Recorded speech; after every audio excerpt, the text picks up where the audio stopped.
매일 성경 묵상 나눔입니다. 8월 18일 목요일입니다. 오늘 본문은 레위기 26장 14절에서 26절입니다. 본문을 읽습니다. 그러나 너희가 내게 청정하지 아니하여 이 모든 명령을 준행하지 아니하며 내 규례를 멸시하며 마음에 내 법도를 싫어하여 내 모든 계명을 준행하지 아니하며 내 언약을 배반할진대 내가 이같이 너희에게 행하리니 곧 내가 너희에게 놀라운 재앙을 내려 폐병과 열병으로 눈이 어둡고 생명이 쇠약하게 할 것이요 너희가 파종한 것이 헛되리니 너희의 대적이 그것을 먹을 것임이며 내가 너희를 치리니 너희가 너희의 대적에게 패할 것이요 너희를 미워하는 자가 너희를 다스릴 것이며 너희를 쫓는 자가 없어도 도망하리라. 또 만일 너희가 그렇게 되어도 내게 청종하지 아니하면 너희의 죄로 말미암아 내가 너희를 7배나 더 징벌하리라. 내가 너희의 세력으로 말미암아 교만을 꺾고 너희의 하늘을 철과 같게 하며 너희의 땅을 놋과 같게 하리니 너희의 수고가 헛될지라. 땅은 그 산물을 내지 아니하고 땅의 나무는 그 열매를 맺지 아니하리라. 너희가 나를 거슬러 내게 청종하지 아니할진대 내가 너희의 죄대로 너희에게 7배나 더 재앙을 내릴 것이라. 내가 들짐승을 너희 중에 보내리니 그것들이 너희의 자녀들을 움키고 너희 가축을 멸하며 너희의 수요를 줄이리니 너희의 길들이 황폐하리라. 이런 일을 당하여도 너희가 내게 돌아오지 아니하고 내게 대항할진대 나 곧 나도 너희를 대항하여 너희의 죄를로 말미암아 너희를 7배나 더 치리라.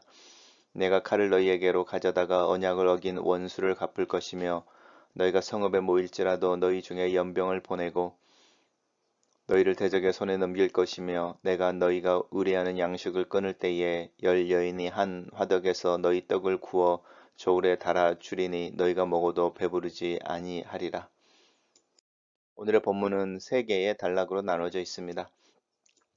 우리 어제 묵상했던 부분이 하나님의 말씀과 규례에 순종할 때의 축복에 대한 이야기를 하고 있었다면 오늘은 하나님의 말씀을 듣지 않고 순종하지 않을 때에 하나님의 징계에 대한 이야기를 하고 있습니다. 너희가 내게 청종하지 아니하여 이 모든 명령을 준행하지 아니하면이라고 하는 부분입니다. 이 부분이 이제 반복해서 나오는데요.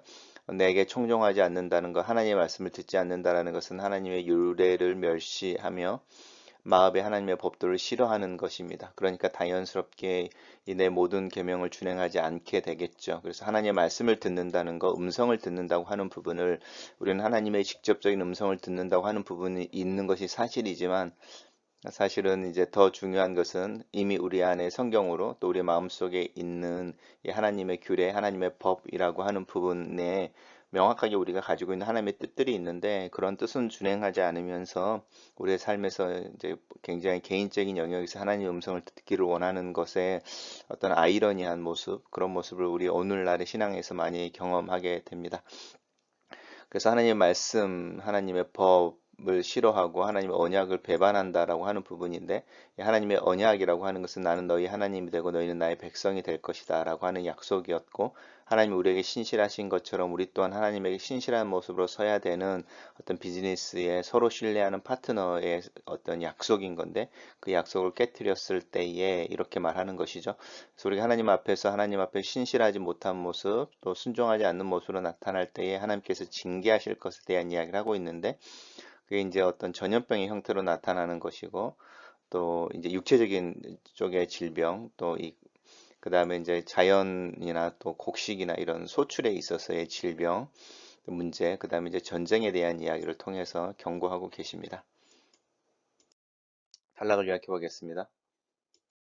너희가 하나님을 청종하지 아니하여 그의 명령을 준행하지 아니하고 그의 규례를 멸시하며 마음에 그의 법도를 싫어하고 그의 언약을 배반할 때면 너희에게 재앙과 질병이 임하며 전쟁과 징계가 있을 것이다. 이렇게 요약했습니다.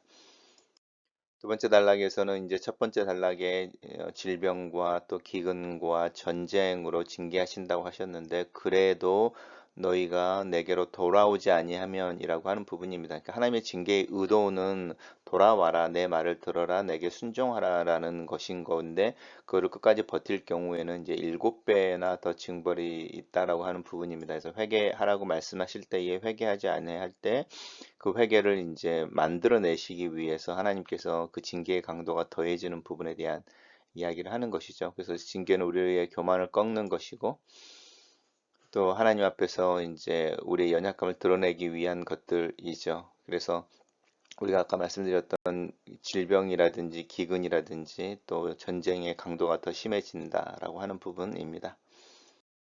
단락을 요약해 보겠습니다. 그래도 회개하여 하나님을 청종하지 아니하면 너희의 죄로 인해 7배나 더 징벌이 있어 너희의 교만을 꺾으며 너희의 땅에 기근과 흉년이 있을 것이다. 이렇게 요약했습니다. 마지막에서는 그래도 이거죠. 너희가 이제 거슬러라고 하는 against에서 내 말을 듣지 아니할진대라고 하는 부분이고요.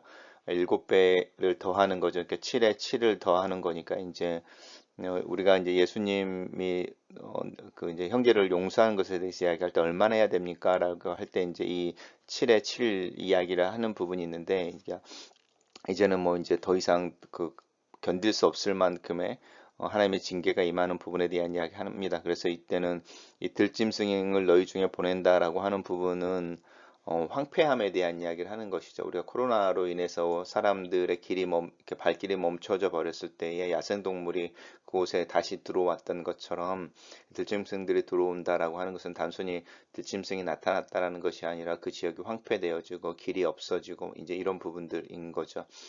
그래서 이제 사람들이 다니는 길들이 황폐해진다라고 하는 부분과 연관시킬 수 있고요.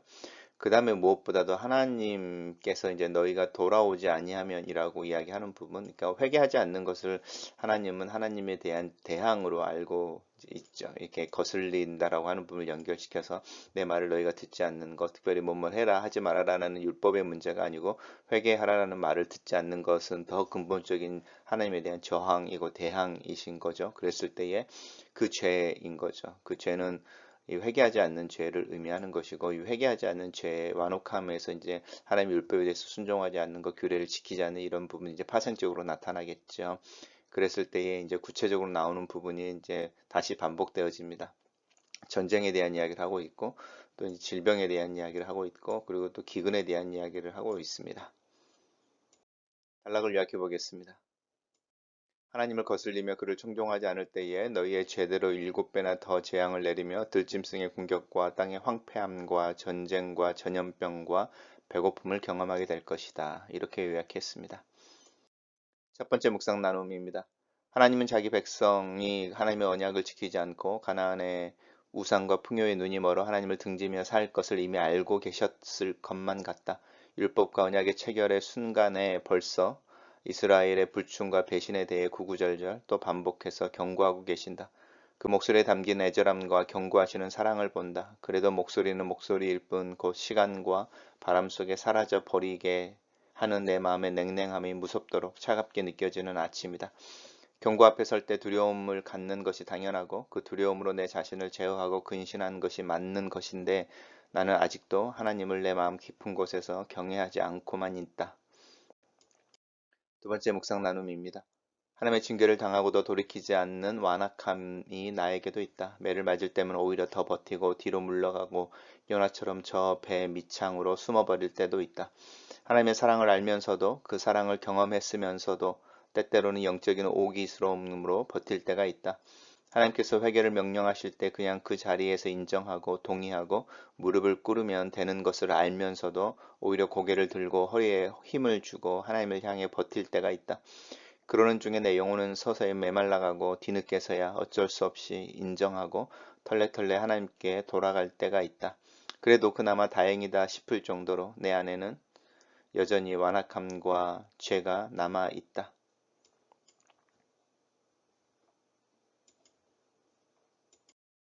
세 번째 나눔입니다. 하나님을 배역하고 그 목소리를 청종하지 않는 그의 백성을 향한 징계의 이야기가 21세기에 여기 지금 현실이 되고 있지 않는가? 교회는 그 수치를 읽고 말씀을 읽고 자기 도취의 삶을 살고 있다.